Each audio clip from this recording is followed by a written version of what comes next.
čin, su kava. O mes jau eterį. Labą dieną, labą dieną. Labą dieną, su Tanios kava. kavelės, gražios dainelės, tik normalims, kaip ten sako ta. Palauk, kaip jos vardas? Vaidelė. Vaida, man atrodo. Tik kad vai. Nu, Nu, trenerė. Monikutė, kaip tu gyveni? Papasakok, koks tavo rytas? Aktyvus rytas. O mano toks pasyvus. Tu, kai man parašai žinutę, kad tu važiuoji su dviračiu, aš galvoju, man gėda pelėda, nes aš dar lovoje akį krapštau. Dieve, dieve. Matai, man buvo procedūra suplanuota, tai aš, kaip sakant, neturėjau teisės akės krapštyti. O, aš biškai kitoj dimensijai paskutiniu metu man biškelį reikto miego, nes vėlai atsigulu. Tai ką mes šiandien? Aš šiandien, Ale, pasiruošt klausimus turėjau, bet žinok, aš nežinau, aš tos klausimus tokius pasiruošiau ir nepasiruošiau ir labai pergyvenu, kad nebūtų taip, kad pati užklausiu, į pat nepradėčiau atsakinėti. Ar nebūna tau taip? Nu jo. Kad pati užduodi klausimą ir pradedi pats atsakinėti, nes tu tarsi irgi užduodi tą klausimą, nes tau jis pačiam yra aktualus. Taip, aš atėjau sakyti, grinai, kad pačiam aktualu, tai ir iš kito tą patį noriu sužinoti. Va, akytė, širdytė jau. Labas. O, aš nepasijungiau, aš dar greit pasižiūriu, kad būtų lengviau stebėti. Ir aš taip trumpai pašnekėsiu apie Moniką, tokį lengvą intro, ne? Man Monika, kaip aš su Monika susipažinau ir kaip aš ją pajaučiau, kaip aš ją pajaučiau, kad tai yra mano žmogus, kad tai yra labai nuoširdės asmenybė. Aš nuoširdžių žmonės užuodžiu iš toli, taip pat kaip ir užuodžiu tuos nenuoširdžius, nes nuoširdžių ir nenuoširdžių irgi būna. Tie nenuoširdus kartais būna, jie nepiktybiški, bet jiems kitaip nesigauna. Norisi būti tokiam fainam. Tai va, Monika, mes su Monika susitikom pirmą kartą turbūt Birštone. Tai, man jinai tokia faina, tokia nuoširdė, linksma, tokia iškart prie bajerio. Mane tai veža ir aš tai galvoju, wow, tai mano žmogus, nors mes skaitykim, jeigu šnekam apie tą tinklinį marketingą, mes kaip ir iš skirtingų komandų, nes, yra labai didelė konkurencija, ne, tarp merginų, čia to neišvengsi.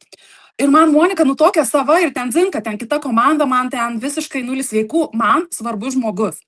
Tai va, apie Moniką patys geriausi, nuoširdžiausi atsiliepimai. Tai yra mergina, kuri, ir garsai įsijungt, nes man jau čia žinutės pimpsena. Čia gerbėjai rašo. Jo, aš čia kelias draugės perspėjau, kad prašau eiti į eterį, jeigu galit palaikyti mūsų.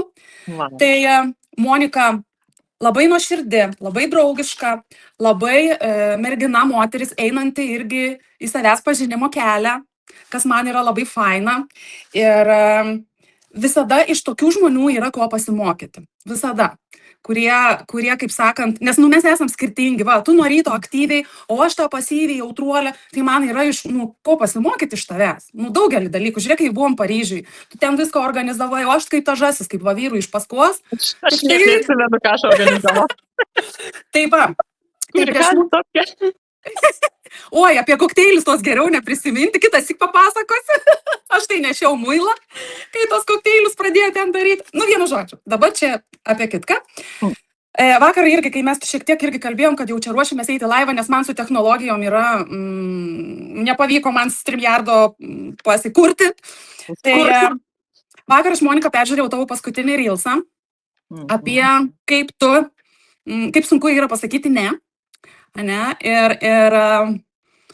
tą situaciją aš tavo žinau, mes kalbėjom, kur tu čia klaidžiai su tais ne, man žiauriai pažįstama. Ir tai gal, tai pradžiai tu šiek tiek papasakok dar daugiau, šiek tiek, kiek norisi, ne? Apie tą tavo pasakymą ne, kaip negali pasakyti ne, nes tai yra iš tikrųjų labai daug kam aktualu. Mes gyvenam taip, kad tikrai mes norim būti faini, norim būti geri, ypač kai mes gaunam to įvertinimo. Tu kartais nors širdis jaučia, kad, ne, bet tu dėl kažkokių priežasčių nedrįsti to pasakyti. Tu šiek tiek pasidalink, kaip šiandien tavo nuotaika yra po to vakar suvokimo, kad, papuolė į tą pačią situaciją, kaip jau šiandien tau. Šiandien aš tai jau kaip ir pamiršus tą situaciją, man, jau taip lengvai, jau taip gerai. Bet, kaip atsakai, kad vėl papuoliau, tai aš džiaugiuosi, kad, tikriausiai džiaugiuosi kad pastebėjau tą dėsningumą ir kad, jau pirmą kartą gal tai buvo toksai, ką čia daryti, nežinau, nesuprantu, ne? Bet irgi prasidėjo iš tos pačios serijos, kad kaip tu čia gerai darbuojas, kiek tu čia linksmai filmuoji, kaip įdomu čia tave žiūrėti. Ir apie jais atvejais aš nežinojau, kokia ta verslo galimybė. Aš susikūriau savo kažkokią iliuziją, ko aš galbūt norėčiau, ne, kad man pasiūlytų. Ir tada, kai eigoje jau pasirodo, kad ne, tai nėra tai, ko aš ieškočiau ir kam aš teikčiau savo laiką ir galimybės. Ir va tada atsiranda ta praraja, kai jau esi davęs savo laiko, jie yra davę tau savo laiko ir toks kaip įsipareigojimas susikūrė. Bet čia gana įsipareigojimas iš mano pusės, aš taip suprantu, nes kiti tiek neapsikraun. Taip, nes kartais atrodo, mes pagalvojam už visus. O jeigu tas, o kartais tam žmogui, jis tiesiog dirba savo darbą ir jam dzinzilin. Tai va, aš tą tokią galvotoją esu, man jo reikia viską apgalvoti, 5 scenarijus prieš, po, per sukurti, ar anie bus, ar nebus, bet va, aš tokia esu. Nu. Bet iš tikrųjų tas atima labai daug energijos, ne? Pastebėjai, kaip po to išsitaškai ir paskui jau pagauni, kad, blemba, kaip pasakyti, ne ten tas fokusas, ne? Kad, čia visiška nesąmonė ir čia tokia smulkmena ir tai atima labai daug energijos, ne? Iš tikrųjų, jo, aš realiai net vyrui nepasakojau, nes man ir, buvo gėda, kad aš papuoliau tokią situaciją. Gal pažiūrėti Nilsą.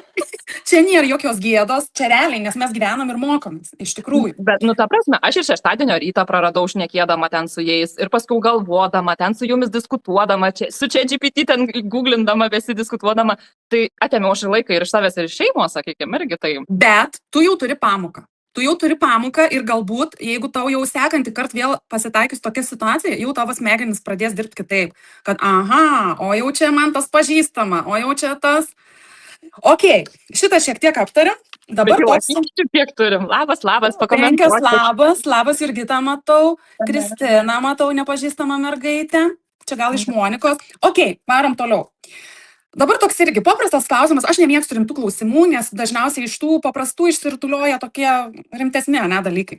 Jei tavo gyvenimas būtų Netflix serialas, kokį pavadinimą turėtų šitas sezonas? Ai, tai čia višta be galvos. Man kaip patinkas tavo, aš netgi galvojau tokį klausimą užduoti, Monika, tai kas ir ta višta be galvos? Šiaip. Jeigu pagalvotum, pažodžiui, tiesiogiai tai yra labai siaubingas dalykas, bet... Bet čia geras. Kaip, jeigu taip, įsivaizduokim pieštinį variantą, kad kai ta višta ir be galvos, Ana laksto kažkur belekur, nes Ana nesuprant, kas čia vyks.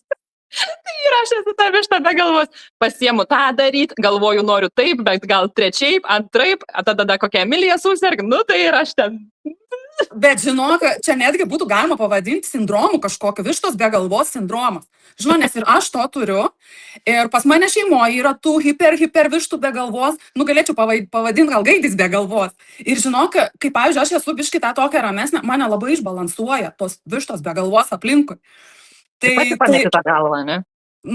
Jo, ir man labai tas tavo posakis labai patinkas. Višta be galvos. Aš galvoju, gal čia ir taip... nes labai daug tų trigerių aplinkui. Ir mes juos prisileidžiam, visų pirma, galėtume mes juos riboti, visus tus televizorius, telefonus, kažkokius blogas naujienas, ten ar dar kažką. Ir kiekvienas tas plium, plink, tank, labai išbalansuoja. Ir sunku yra, tiesiog jau realiai sunku atsisėsti, padaryti vieną darbą iki galo. Iš tikrųjų, o gal mes turim tą ADHD sindromą, nes aš žinau, kuo toliau, tuo daugiau randu savęs tame. Iš tikrųjų, čia prilygs tai vištai be galvos. Man Jurgita rašo klykių, pralinksminau. Su ta višta be galvos. Tai okei. Gerai, mes pakalbėjau komentarus ir aš jau. Labas. Super. Dabar žiūrėk, man irgi tokia labai įdomi tavo istorija, perversmas, sakykime, tiek, kiek aš tave pažįstu, ne? Ir noris, kad tu papasakotum pati apie tai labiau. Nes tu grožio srity esi kiek laiko jau čia dabar ta grožio fėja? Metai kokie, ar biškai daugiau? Bet taip jau intensyviai. Intensyviai, tai sakyčiau, dar nei metų nėra. Aha, nes tu anksčiau, dabar tu papasako, kuo tu dirbai anksčiau ir kaip tu dabar atsiradai toj grožio srity, va tą visą, papasako šiek tiek. Jo, aš anksčiau dirbau transporte, logistikos vadybininkė. Tai tokį... Ir su grožiu čia visai nieko bendro nėra. Aš kaip sakau, šviešmečiais nutolė. Jo, su vyrais, su pūrom, žodžiu, su keiksmažodžiais ir rusiškais dar. Va. Nes tas iš tavęs labai jautėsi pradžioj. Ir, pavyzdžiui, tu dabar ant kiek jau esi pasikeitus, noriu akcentuoti. Ok, Monika, tęsk, nes aš su burtų lasdelio matai šiandien. Tai Tai jo, to grubumo, tokio piktelesnio žodžio, aš kaip sakant, visą laiką aš anu turėjau, gal dėl to ir nuklydau į tą transportą, nežinau, kad turėčiau ant ko šaukti. Irgi gerai, išsilieti. Nu, ir va paskiau, kai jau Emilija atsirado, apneštėjau, pagimdžiau ir šiaip aš jau tenais dirbdama kažkaip nugalvodavau, kad, aš nenoriu čia visą gyvenimą dirbti, žinai, tipo, va, kad po 10-20 metų, kad aš čia dar su tom fūrom, žinai, darbuosios. Bet ką aš dirbti noriu, aš irgi nežinojau. Net nebandžiau gal ieškoti, galvoti, kaip čia pavadinti. Ir, va, iš oro atsirado pas mane tas Monats, tas tinklinis marketingas ir aš tikrai įnėriau stačią galvą, be jokių baimių, dvejonių. Bet dar šiek tiek pristabdysiu, bet buvo taip, kad tu nusipirkai startinę dėžutę ir tu jos ilgai netidarai dar. Įsigijai ir ten numetei, žinai. Jo, aš įsigijau ją spalio mėnesį, jau prieš gerus metus, nesakykim, tai aš kažkur tik gruodžio gale gal ją tik atvėriau ir pradėjau ten kažką naudoti daryti. O kas tave paskatino va tą atvėrimą? Numetai, negalėjai tu pamiršti tą dėžutę ir visiškai ne. Kaip ne, kaip aš prisijungiau dėl pinigų, ne? Nes man, kaip sakant, pažadėjo jau ten tus aukso luitus ir, aš noriu tų luitų, bet kaip tus luitus gauti, aš vėlgi susikūriau savo, tai ką aš matau, savo kažkokią iliuziją, kad va įkelsiu postuką, ir jau čia visi pirks. Aš ir taip galvoju. Ypač draugai pirks, artimieji, kaip čia viską ims iš tavęs. Jo. Tai va, tai ir nafik, man ten tie produktai, mano plaukai yra geri, ta prasme, aš ten pasėmiau, dėl to nes reikėjo, ir viskas, žinai. Ir matau, kad, neina su tais postukais. Ką reikia žiūrėti, kas ten yra, žinai. Ir tada jau įlindau į tą dėžę. Ir iš tikrųjų, jeigu manęs ta moteris būtų paklausus, aš greičiausiai būčiau ir pasėmus dar tą didesnę dėžę veidui, nes nuplaukam aš tikrai, kažkaip neturėjau nei noro, nei intencijos, tai ta dėžė ir nukrito ten. Tai aš gal netgi pirmą užsisakiau veidui ir tik tada atidariau tą plaukų dėžę, žinok, kažkaip taip, kad aš labai buvau suinteresuota į veido produktus. Ir va, kai man pradėjo birti tos pleiskanos ten. Kai jau atsirado tų kažkokių besidominčių žmonių, tai jau, kaip sakant, teko domėtis ir man, nes, kas čia apie ką, čia atrodo, vien šampūnas, vien kondicionierius vis būtų kaip ir aišku, o mes, ne taip dirbam pagal problemą, pagal pokytį, pagal norą, tai ir reikia kapstyti giliau. Vat man dar toks iškart nori įterpti, kad tu pratęstum pokalbį, apie klaidas, kurias tu pradėjai daryti grožio srity, tik pradėjai dirbti. Ir, pavyzdžiui, ko jau dabar nedarytum, nes daugelis tų klaidų dar vis daro. Tu žinai, apie ką aš klausiu, mes dar vakar diskutavom apie kai kurių merginų storius postus, kaip merginos, kokias klaidas jos daro. Žinok, jeigu atvirai neatsimenu, ką tu turi minty, nes aš tų klaidų daug dariau. Kai meluoji auditorijai. Norėtumės. Jo. Supratau. Tai va prie to paties dar, kad nepasimestumėm dar apie klaidas ir po to dar kažkaip gražiai papasakot, kaip tu perėjai į tą grožį ir kaip tau pradėjo patikti. Nebe fūros, o tas grožis. Tos fūros niekad, kaip sakant, ir nepatiko, tai tiesiog buvo pinigų šaltinis ir tiek. Apie tas klaidas, tai jo, kaip sakyt, mane suviliojo irgi su pasaka, kad va čia, ateisi, prisijungsi, žinai, ir tau čia pinigai kris. Ir faini, jo, kas nenortų pinigų, ne, lengvai krentančių. Taip. Ir pirma, mano pati didžiausia klaida gal buvo tas spėminimas tiesiog, be jokio suvokimo, be jokio ryšio. Daryt, kad varnelę užsidėti. Aš tą varnelę mėgstu užsidėti savo. Ir aš dariau taip, kaip daro visi. Ne? O ką visi daro? Žada ten tus 5 atlyginimus, tas keliones, tas mašinas, ten tus mokslus. Pati neturi nei kelionių, nei mašinų, nes nemačiusi. Va čia yra tas irgi toks. Ir aš kelis kartus tikrai tame lūždavau, kad reikia dalintis, kad aš neturiu, nereiškia, kits, kad, neturės, greičiau negu aš, tarkim. Nes yra kas turi, nes yra tokių moterų, kur tikrai tai turi. Bet paskiau vėl toks viduj, kaip melagė kažkokia, kaip netikra. Nėra toksai išdūšio, žinai, vėl kažkurį laiką sustabdau tą savo tokį melo grandinę, kaip čia, nėra ten melas. Visą tai galima gauti, tik aš pati to dar neturiu apčiuopiamo. Taip. Ir būtent tas tikriausiai ir jaučiasi. Nes mes, kaip pasakyti, mes patys savim netikim, darom, nes darom ir kas gaunasi iš to. Jo, tai kol pats neturi kažkaip, gal ir ištranslituoti taip neišeina ir tas, ir gaunas toks, kaip melagė, žinok. Ir paskui netgi... Pati savo jautiesi melagė, žinai, čia ką kiti tai dzin, bet čia vėl eina apie tai, kad, tu pats savo Nu, jautiesi, Jo, ne? Toks šūdinas jausmas. ir svarbiausia, tipo, aš tai žadu kalnus, ane, ir man nieks nenori prisijungti. Nu, kodėl nenori? Aš tai norėjau prie to luito prisiliesti. Nu, bet aš, pilnai tikiu, kad tai yra jaučiama energija. Ir realiai, jeigu sakyt, va, tinkliniam marketingė, esu 1,5 metų, ne, tai per tuos 1,5 metų aš kokius, jaučiu kokius 3-4 kartus, 4 kartą, žodžiu, buhalteriškai, noris man persigrupuoti savo tą brandą, tą vizualą, sakykime, ko aš anksčiau net nežinau, kas iš vis tas yra, kad žmogus čia perka ne produktą, kažkokį ne šampūną, o į mane kaip į žmogų rėmės, kuria pasitikėjimą, žiūri, ar aš kažką žinau, ar nežinau, kaip aš transliuoju, ką aš transliuoju. Ir aš iš pradžių jausdavau blogai, kad, sakau irgi, kad čia meluoju, kad čia prisimelavau, čia prisidirbau. Ir tokia atrodo, vos ne, viską mesiu ir čia, jau nebepataisoma, žinai. Aha. Vos ne čia eiti atsiprašinėti, kiekvienam rašyti, ką aš čia speminau, ką aš čia užpuoliau jumis, taip. Bet, kas nedaro, tas neklysta, ne? Tai va, persigrupuoju, pasidarau tokį auditą kažkokį, mintis savo susidėlioju ir mano pačios mintis keičiasi ir aplinka keičiasi po biškutį. Tai aš visai, manau, nėra visiškai tas blogai, ką aš ten dariau, bet labai, labai rekomenduoju tikrai eiti iš dūšios, nes tas roboto darbas vardant darimo, jis rezultatų irgi neduoda. O laiko suvalgo, energijos suvalgo. Ir kas daro, Monika, nežinau, bet aš atrodo noriu užduoti klausimą, bet kad tu atsakytum taip, kaip aš noriu. Aš geriau pasakysiu, kad iš tikrųjų, pastebėjai su laiku, kad tą dūšią atveria, kada tu eini į eterį su atvira dūšia, žinojimas. Kada tu žinai apie produktą, kada tu žinai apie tą grožį, kada jau tu turi supratimą, kas kaip veikia, kas neveikia, kada jau tu nebijai pasakyti, koks tau produktas patinka, kuris tau galbūt net nepatinka, nes tai normalu, ne? Ir tie dalykai labai duoda to pasitikėjimo, būtent žinojimas. Kai tu kuo daugiau žinai, tuo lengviau tu ir eini su tą atvirą širdimą. Kai tu lakstai kaip višta be galvos ir nežinai, galva šiandien, galva ten. Tai iš tikrųjų, tame ir labai daug tiesos, nes dėl to aš pradžiai savai ir skalpuodavau, kad ten kiti atėjo, jau ten tokius rangus susimušo, turtus susikrovė, kelionės mašinas, o čia mizerija, rūkšta peina, ten 100 tik tai skaičiuoju, tai irgi ir pinigs.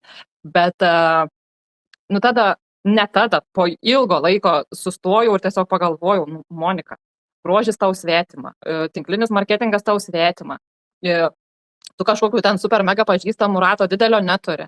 Ir realiai sėdi namuose, o namuose aš esu kaip viena, iš kur tų žmonės reikia ištraukti. Tai yra ilgas kelias visą tą praeiti, domėtis, mokytis, pačiam suprasti, ar tai patinka ar nepatinka. Tai kai ten kiti atein, aš pabandžiau, man ten 3 mėnesius nesigavo, tai tu nepabandėjai. Ne, jo, tu pati dabar supranti, kad čia nieko nebus per 3 mėnesius, ne? Ok, einam prie grožio. Kaip dabar šiandien tau tas grožis atrodo lyginant su tais furistais? Kaip tu dabar jautiesi tame? Čia man irgi kartais išlenda miksas toksai, aš jau visai leidžiuosi tai, kad ir pasidažyti čia dažniau, ir tą galvą jau, kaip sakant, prisižiūrėti, išsiplauti, nes taip, čia sėdu namuose, kas čia rūp, kas čia matys, žinai. Bet kartais išlenda mano ta naturalistė, aš ir taip graži, ką man čia dažytis? Aišku, mes ir taip gražus, be makiažo, čia biški pati, bet... Tai... Dar palauk, Monika, po 40 plus būsi dar gražesnė. Tai va, ir man visai įdomiai, man visai smalsiai yra tas grožis, sužinojau, ko nežinojus ir matau, kiek daug žmonių kartoja tas panašias klaidas, kurias aš pati dariau su savo plaukais, su veidu ir panašiai. Ir man visai noris lysti į tai giliau, dar kiek giliau, gal nesakysiu, nežinau. Čia aš tai galvoju, nes aš grožio srity, gal sakykime, ne būtent to, grožio sritis yra labai plati. Grožis tai yra, man atrodo, nesibaigiantis mokslai. Tai tikrai neužtenka, ką tu baigėjai prieš 10-15 metų, kad tu galėsi pritaikyti šiai dienai. Nes keičiasi technologijos, keičiasi patys produktai, viskas keičiasi. Keičiasi pats va, kaip ir palyginimui, ne, kažkada labai madoj buvo viską matinti, matinis veidas, kad dabar yra labai tas fresh efektas, tas blizgesys, tas, aišku, taip, vyresniai žmonės ir sako, oi, man nepatinka čia ta riebaluota oda, čia kaip aliejum išsitepus. Tai vat, nu ir tos tendencijos keičiasi. Ir čia yra ištisinis mokymasis, gilinimasis ir čia yra ištisinis mokslas. Ir tos, kurios, vat, sakykime, oi, aš ten išsilaikiau sertifikatą, vat, kažkokį, jis yra niekinis. Nes tai yra gvildenimas, analizavimas, klientų analizavimas. Jau nepamirškim, kad mes esam visi skirtingi, su skirtingom modom, su skirtingu gyvenimo būdu. Tai jau tie produktai gali netgi kiekvienam veikti skirtingai. Tai čia ir... Bet svarbiausia, ne, Monika, kad tau tai patinka, nes aš žinau, kad tu sulaukiai nemažai komplimentų, kad tu pasikeitus, išgražėjus. Ir aš tai matau. Ir mes dar gražėsim su Monika, dar mes mokysimės, turim labai daug planų. Ir dar toks vienas klausimas, apie kurį niekas nekalba, čia pabaigai, gal kas nors nedažiūrės, bet mes apie tai pakalbėsim. Kodėl yra labai svarbu, pas ką tu ateini į kompaniją ir su kuo tu dirbi, kokioje erdvėje tu dirbi. Tu supranti, apie ką aš dabar kalbu, nes aš žinau tavo patirtį, kad tu irgi atėjai pas vieną žmogų ir tu jį pakeitai. Nes tai yra žiauriai svarbu, pas ką tu ateini dirbti. Ir gal netgi ne kiek svarbu, labai akcentuosiu, nes aš taip pati esu pakeitusi sponsorių, bet čia galbūt svarbu yra ne kiek sponsorius, kiek bendra aplinka. Nes čia yra bendruomenės, yra vadinamos tos komandos ir yra labai svarbu, tarp kokių tų žmonių dirbi. Tai vat apie šitą, kiek tau leidžiasi dūšį, tu šiek tiek papasakok ir paatvirau. Kiek vat tau norisi, vat kaip tu girdi tą klausimą. Nu dabar ruoškitės. Jeigu poliai teisybei, tai aš jau esu pas trečią žmogų. Ok. Nes aš kaip prisijungiau pas tokią vieną merginą, tai jinai mane pametė jau konkrečiai. Tai čia mano jau pati pirmoji šaltas dušas buvo. Aha. Bet tu nemetei, vat kas čia yra fainiai. Monika pas mus yra ta Ksena, kaip jinai vadinasi, ta didvyrė. Ne višta be galvos, o Ksena. Va, jau pirmas buvo ją pametė, bet aš iš jos šito mokinuosi. O jinai, toliau pasakok, labai norėjau užakcentuoti. Jo, tai jinai tiesiog nusprendė nebedirbti ir jinai nebepratęsė savo narystės, tai aš papuoliau jau pas aukštesnėje... Automatiškai. Jo, automatiškai mane permetė ir, tai realiai, kaip sakyt, aš jau buvau toj komandoj iš esmės, vis tiek mes palaikėm ryšius, bendravom, klausinėjomės ir panašiai, bet dėl to, kaip ir pačiai pradžiai klausai, kiek laiko esi, tai ir tas klausimas toksai dalinasi į gabalus, nes iš esmės jau 1,5 metų, bet taip jau nuo dušos, aš sakau, nuo spalio. Nes tie pirmi metai tikriausiai ir buvo tokie pažintiniai metai, suprasti apskritai, kas tas grožis yra, kaip tas produktas veikia, kaip visas tinklinis marketingas veikia ir kas neveikia ir kokie tie žmonės yra, kokia ta pagalba, tarkim, tie mokymai ir panašiai. Tai pasakysiu aš paprastai, kad pakeitus lyderę, mano sąskaita irgi greitai pasikeitė. Ta prasme, aš per pirmus 2 mėnesius pakeitus lyderę pasiekiau tiek, kiek per anus metus nepasiekiau. Ar tai būtinai yra lyderė, ar tai mano asmeninis augimas, vėl gali sverti. Taip, nes yra žmonių, kur tu gali su botagu mušti, jis nedarys nieko. Tu gali jam duoti ant lėkštutės, jis nedarys nieko. Čia gali daryti tie, kurie yra alkani, žinių, noro daryti. Tai ką aš noriu pasakyti, kad iš tikrųjų kartais net negali žinoti, pas kokį tą žmogų prisijungi, nes kaip ir su kitom moterim bendrauju irgi iš kitų tinklinių marketingų, pasišnekam vis tiek ir vos ne kad vilioja saldainiais, melagystėm ir panašiai, kad kaip ir aš pradžiai, tarkim, mane dariau, gal kažko nedasakai, ar ten prižadi, ko taip lengvai iš tikrųjų negausi, kaip atrodo iš pirmo žvilgsnio. Ir tas žmogus, pas kurį tu eini, gali sukurti klaidingą įvaizdį, klaidingą tą burbulą. Tai iš tikrųjų ne iki galo irgi žinau, kaip čia reikėtų tam žmogui pasakyti, kad rinki žmogų, su kuriuo tu nori dirbti. Ne? Atrodo, kad nori dirbti, o kai pradedi dirbti. Bet čia galima akcentuoti, kad nebijok ir keisti, nes yra tokios, nes mes būna labai prisirišom ir ten paskui... Arba bijom pasakyti ne. Taip, ir šitas dalykas, bet visur tikrai yra galimybė, kada tu gali kažką pakeisti, ar ne? Yra tam tikri niuansai, ten juos reikia išlaukti, reikia būtinai atsižvelgti į taisyklės, jos yra labai svarbios, nes galima pridaryti klaidų iš nežinojimo. Bet čia gyvenime lygiai taip pat kaip ir santykiuose, ar ne? Su vyru, su draugais, tau nebūtina būti kažkokioj toksiškoj aplinkoj arba kuri yra tau, nu, nepriimtina, sakykim, kurioj tu sunkiai gali save realizuoti. Nes vėlgi yra žmonės, kuriems tinka tas botago principas ir jam yra gerai. Jo, kitiem Man ne, nereikia. aš pavyzdžiui turiu jaustis komfortiškai, aš turiu jaustis išgirsta, man reikia įvertinimo, kad ir už mažus darbelius kažkokius, ar ne, elementarus ačiū pasakymas, nu tai yra fainiai. Tai va, jeigu dabar kažkas mūsų klausosi, tai gal išgirs, kartais žmogui užtenka to mažyčio kropelytas. Tiesiog pasakyti, labas Monika, nu kaip šiandien tu gražiai atrodai, ane? Kad esi matomas ir girdimas, tai. O ne bendra masė. O ne bendra masė, nes iš tikrųjų kiekvienas žmogus, jis yra žmogus. Ir kiekvienas žmogus yra su savo kažkokiais, ne, kažkokia savo teisybės, kažkokiais savo lūkesčiais, kažkokiais savo pipirais. Mes visi jų turim.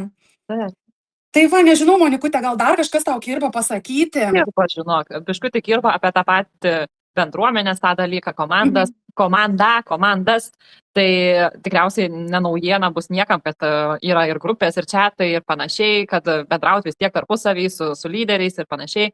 Tai pavyzdžiui, aš irgi, sakau, man tai tas pirmūnės sindromas, viską man reikia perskaityti, viską pažiūrėti, kad, nežipsėtų ten tie skaičiukai, žinai, kad, tvarkingai, viskas turbūt tvarkingai. Ir aš ten savo laiką įkvodavau visuose ten šatuose, viską perskaitydavau, peržiūrėdavau, ten paplodavau, jau kam priklauso ploti. Ir tai irgi labai daug energijos ir laiko suvalgydavo, bet man kažkokios naudos grįžtamojo ryšio, aš ten negaudavau. Tai aš iš tikrųjų tos chatus nusimutinau, kai man kažko reikia pasidalinti ar kažką pasiimti iš ten, aš tada nueinu į tą vietą, kur man ten kažko reikia, pasiemu ir išeinu. Tai iš tikrųjų labai yra svarbu išlaikyti tą savo foną, kuo įmanoma švaresnį ir, ne kiek, kaip pasakyti, nesakau, kad ten nešvaru, aš turiu omeny, kad tavo vaibas atitiktų, kad tau tai būtų naudinga, reikalinga ir kad tu nesijaustum ten kažkokią draskomą ar ten blaškomą vietą. Kaip balta varna nesijaustum, nes, ten paklausi, nieks nekreipia dėmesio, parašai, ten gauni dar priekaištų 10. Jo, vat šito būtų gerai, kad nebūtų, nes mes kiekvienas esam skirtingas, mes kiekvienas turim kažkokių savo... Tai va, tai iš tikrųjų reikia apsupti save žmonės, aišku, per laiką tie žmonės išsifiltruoja, taip iš karto aš irgi gal nemoku, kiti sukūrė tą tokį autoritetą, tikrai noris ten ir po to sparnelių būti palindų, žinai, kad tapšnuotų tave, bet eigoje pamatai, kad, kaukės žaidžia, tai ir išsigrynini, ar tu nori tas kaukės irgi transliuoti kitiems, ar vis dėlto jau gana. Geriau natūralistė būti, be kaukės. Tai va, Monikute, aš kažkaip su tais klausimais kaip ir baigiau ir jau mes į laiką jau tokį įėjom. Oha, jau pripliurpam. Paskui bus nebeįdomu į mus žiūrėti. Tai net nežinau, su kokia čia gaidelė užbaigti, ką čia palinkėti. Gal tau kažkokių minčių palinkėjimų yra? Skanios kavelis, geros dainelis, bet tik normalims, ane? Ką žinau, paprastai, aš kaip sakau, viskas skamba paprastai, kol nereikia pradėti daryti ir įgyvendinti praktiškai. Taip. Kad ir su to sakymu, ne? Jo, bet čia toks ir yra iš tikrųjų, gal reikia gyvenimą žiūrėti paprasčiau. Tiesiog, nes kartais būna ten iš menkiausio žodelį ten vepteli ir tave netaip išskaito, čia kaip politikoje, žinai, netaip išskaito tą tavo žodį, ten priima asmeniškai, būna tai. Tai vad norėtųsi irgi daugam palinkėti, į viską žiūrėti paprasčiau. Į viską žiūrėti su priėmimu. Į daugelį situacijų žiūrėti kaip į pamoką, ko mus moko ta situacija. Ne kada bloga va čia pasakė, bet o ko manęs moko šita situacija? Jo, nes iš tikrųjų, kai tu atsigrėži į save, iš tikrųjų, tau lengviau pasidaro, tau gyvenimas pasidaro šviesesnis, nes tu supranti, kad, va čia atėjo pamoka, kažko jinai man davė, aš arba iš jos pasimokau, arba ne, arba priimu, arba ne, nes taigi vėl mano reikalas priimti ar ne. Ir va, to nuoširdumo noris palinkėti, kad būkit ties savim, nebijokit pasakyti, kas ten ant dūšios, kad nepatinka man. Aišku, nereikia ten šokti ant kardų ir ten keiksmažodžiai šaudyti, bet kad, sorry, nepatinka man, man neįdomu. Nedomina manęs tikra kita kompanija. Neskaitysiu aš tos knygos, nes neturiu laiko. Neturiu laiko. 3 esu knygas pradėjus skaityti, tikrai neturiu. Tai va, ir viskas. Tai va, aš su šitą gaidelę ir norėčiau šiandien užbaigti. Ir ką, ateisim mes dar su Monika, kai jau prigalvosim, nes šią savaitę nusprendėm šiek tiek anksčiau pašnekėti, nes po to mes čia turim irgi darbų reikalų. Tai va, Monika. O man ir žandukai užkaito. A, nu. Tai gerai. Reiškia, energija vaikšto. Reiškia, tai dabar klausim, žandukai užkaito, kad meluoji, ar kaip tik, kad nemeluoji? Nu jau čia ta dūšė prasivėrė, žinai. Prasivėrė. O dabar ką pagalvos kiti? O man dzin. Kiekvienas galvoja pagal save. Tai tas, ką galvoja, tai yra jo problema, ne mūsų. Taip, aš niekam nieko blogo nepadariau, nieko nepalinkėjau, Ne. iš tikrųjų viskas. Ne, mes linkim visiems tik ko geriausio. Va, suburtų lasdelę. Gerai, Monika, stabdyk, užteks, aš jau biškai pavargau. Gerai, ačiū, kad žiūrėjot, ačiū, kas komentavot, ačiū Jurgita tau už klausimus, už pravedimą diskusijos. Šitas įklauksiu tavo klausimų, jeigu dar tokių bus. Pažiūrėsiu. Gerai, ate. Te, stabdom. Stabdom. Palauk. Stabdom.